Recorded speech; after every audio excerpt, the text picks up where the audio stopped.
రాబోయే రోజుల్లో ఏఐ ప్రపంచాన్ని కుమ్మేయబోతుంది. కానీ కొంతమందికి అది నష్టం కలిగిస్తుంది. కొంతమందికి అది ఉపయోగకరంగా మారింది. అదే ఏఐ మూవీస్ కూడా తీస్తుందనమాట. సో, ఒక ఈఐపీఐ కంపెనీకి సంబంధించిన సీఈఓ ఏఐ సహాయంతో మహాభారతాన్ని మొత్తం తీశాడంట. ఒక ఏఐ మహాభారతాన్ని జనరేట్ చేసింది. దానికి సంబంధించిన ఒక టీజర్ అయితే రిలీజ్ చేశారు ఆయన.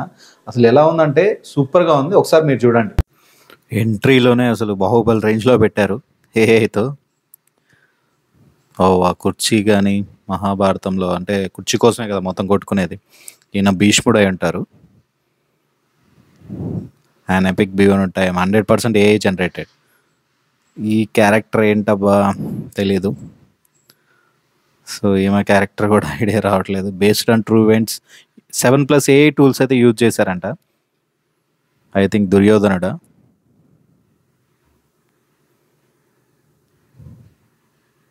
ఈమైతే గాంధారి, భీష్ముడు. యుద్ధం అన్నప్పుడు వాళ్ళు అడవికి వెళ్ళినప్పుడు వాళ్ళు పాచికలు ఆడేటప్పుడు అండ్ యుద్ధం. వావ్! పాచికలు అసలు మామూలుగా చూపిలేదు. పిల్లలు చిన్నప్పుడు అయి ఉంటుంది.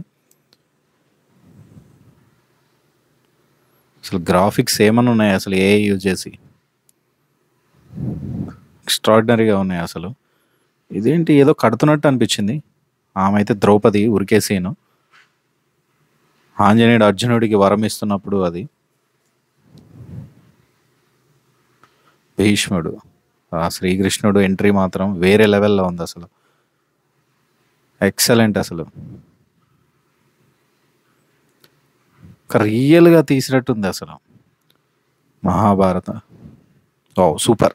మహాభారతాన్ని రాజమౌళి గారు కూడా ఇలా తీయగలరా అనే విధంగా అయితే ఆ టీజర్ అయితే ఉంది. ఆర్టిస్టులు కావచ్చు, ఆ డైలాగ్స్ కావచ్చు, ఆ విఎఫ్ఎక్స్ కావచ్చు, అంత పర్ఫెక్ట్గా అయితే సెట్ అయినాయి. ఆ బీజిఎం కానీ, మ్యూజిక్ బీజిఎం కానీ అంత పర్ఫెక్ట్గా అయితే సెట్ అయినాయి. ఏఐ సహాయంతో మహాభారతాన్ని తీయడం మాత్రం ఇది మామూలు విషయం కాదు. ఇంత అడ్వాన్స్ టెక్నాలజీ అసలు ఏఐకి ఎలా ఇచ్చారో కానీ ఎక్స్ట్రాడినరీ. అసలు ప్రపంచాన్ని కుమ్మైపోతుంది. బట్ ఇది చాలామందికి నష్టం కూడా కలిగిస్తుంది. ఎందుకంటే ఈ సినిమా ఒకవేళ ఏఐ సహాయంతోనే మూవీస్ తీస్తున్నారనుకోండి, దానికి సంబంధించిన టెక్నీషియన్స్ కానీ, పనిచేసే వాళ్ళకి కానీ వాళ్ళకి వర్క్ లేకుండా పోతుంది.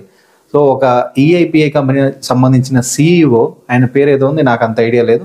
బట్ ఆయన ఈ ఏఐ సహాయంతో మహాభారతం మొత్తం జనరేట్ చేశాడు.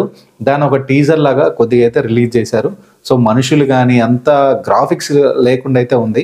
అంత బాగా అయితే చేశారు. సో, ఎక్స్ట్రాడినరీగా ఉంది. మీకు ఎలా అనిపించింది ఏ మహాభారతం? కామెంట్ సెక్షన్లో మెన్షన్ చేయండి.